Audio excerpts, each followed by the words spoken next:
Apple predstavil svoj balík Work pre iPad. Jeden z programov je textový editor Pages. Ten si teraz prezerám a pokúšam sa písať jedným prstom. Možno, že lepšie to pôjde náležato. Určite ste zvedaví na tento program aj vy. Zatiaľ by som ho asi neodporúčal kupovať s cieľom písať na ňom texty vzhľadom k tomu, že pár písmen z klávesnice nevložíte.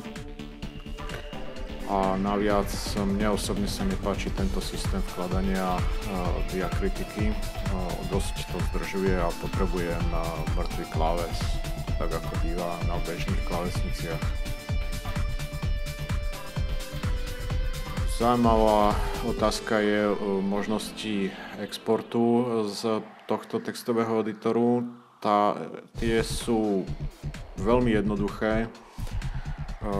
Buď export do jedného z troch formátov a potom si to viete preniesť cez iTunes alebo doslanie e-mailom. Služba iWork.com je platená.